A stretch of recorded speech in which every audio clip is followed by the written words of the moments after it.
नमस्कार जी, मैं मूल शंकर गौड़, गंगा घाट, ऋषिकेश, जानकी सेतु के पुल के नीचे, पुल के ऊपर नहीं, जानकी सेतु के पुल के नीचे शिव जी के चरणों में आपका स्वागत करता हूं।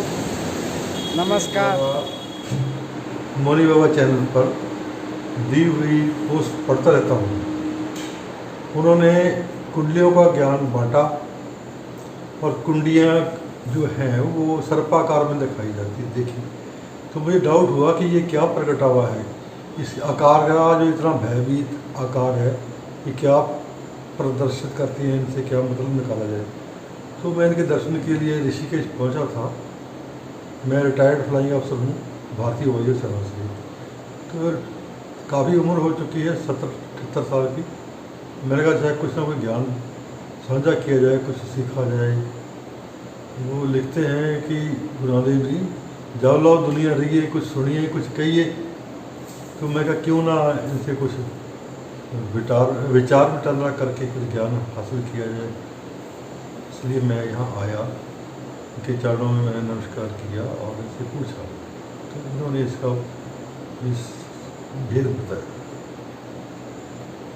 बहुत शुक्रिया जी। पूछा कि यह कुंडलिनी शक्ति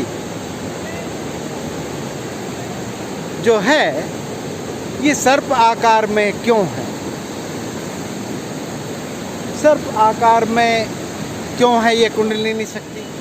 अब मैं चाहता हूँ कि सर्प आकार कुंडलिनी का ही नहीं, हमारी जितनी भी राशियाँ हैं वो कहीं ना कहीं जीव जंतुओं से मिलती हुई है। मेरी खुद राशि जो है सिंह राशि है, जीव जंतु से है, जो जीवन उपयोगी वस्तुएं हैं उनसे हैं। तुला है जैसे तराजू, और जो भी है मीन है, सर्प है, वो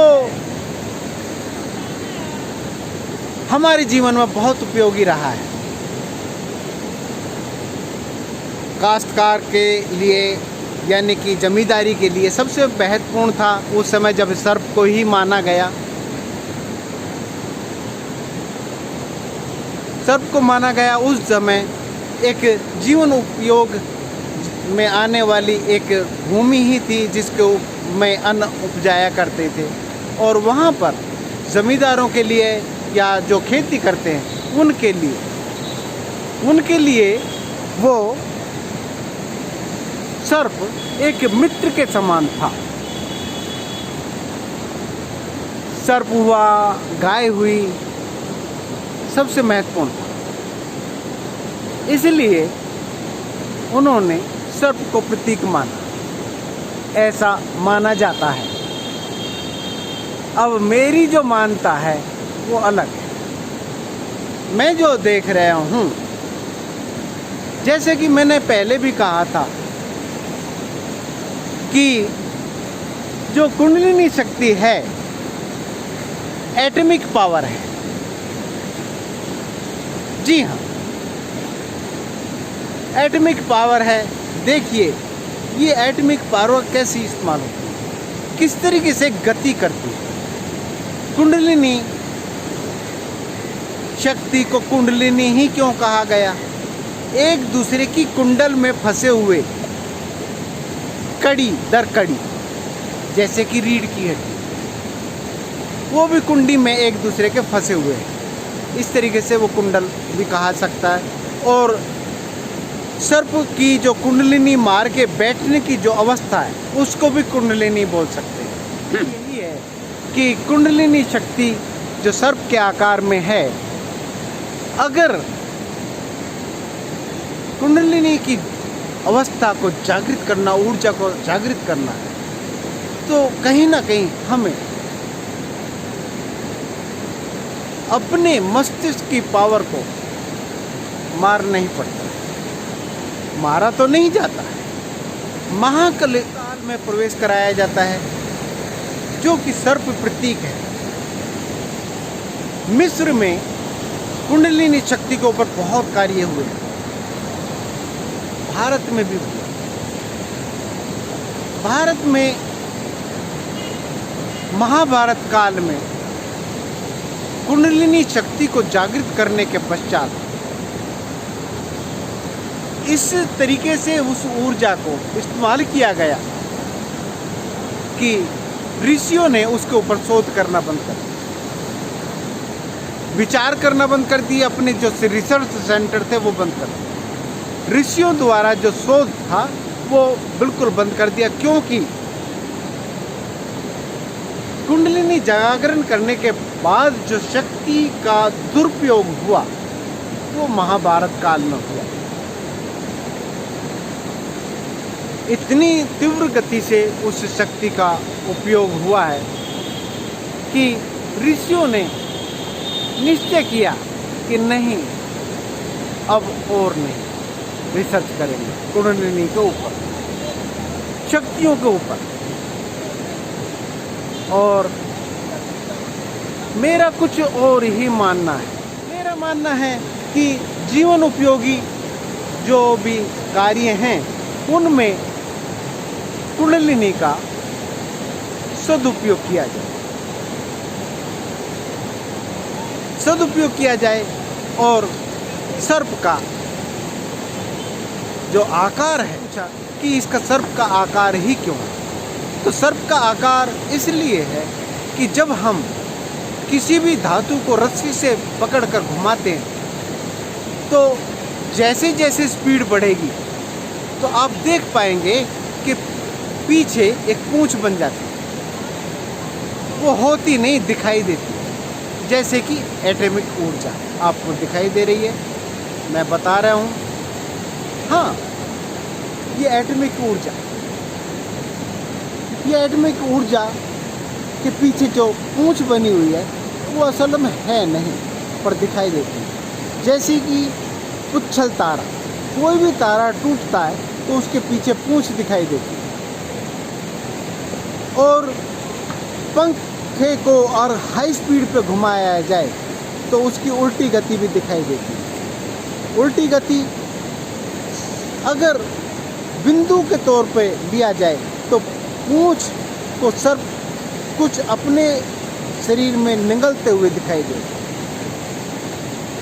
सर्प का आकार इसलिए दिखाया गया कि जो भयंकर से भयंकर बीमारी हैं